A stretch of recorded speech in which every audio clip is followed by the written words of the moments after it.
अस्सलाम वालेकुम क्लास 1, कैसे हैं आप सब। उम्मीद करती हूँ कि सब ठीक होंगे। तो चलिए आइए हम अपना आगे वाला सबक पढ़ते हैं। लिखा हुआ है अच्छी आदत।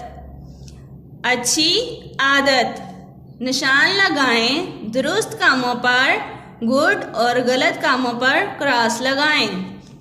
तो ये क्या कह रहे हैं?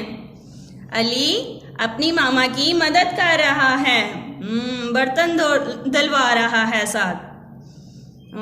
तो ये दुरुस्त काम है कि गलत काम है? दुरुस्त काम है, तो इधर क्या लगाएंगे? गुड। तो आगे देखें ये क्या है? ये तो कचरा है।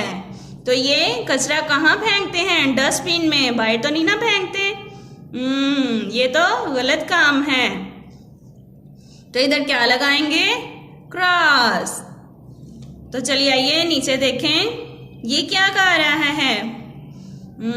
अली क्या कह रहा है? परिंदों को दाना डाल रहा है।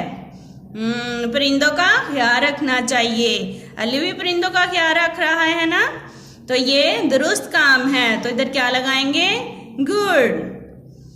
तो चलिए आइए आगे देखें ये क्या कह रही है। ज़ारा क्या कह रही है? अपनी दादों की चुटिया बना रही है। तो अपने बड़ों की मदद करनी चाहिए, बड़ों का कहना मानना चाहिए, उनका काम करना चाहिए, उनकी मदद करनी चाहिए काम में। तो ये भी है हमारा दुरुस्त काम, तो इधर क्या लगाएंगे? गुड। ये था आज का हमारा लेसन, ख़त्म होता है। ओके, अल्लाह हाफिज़।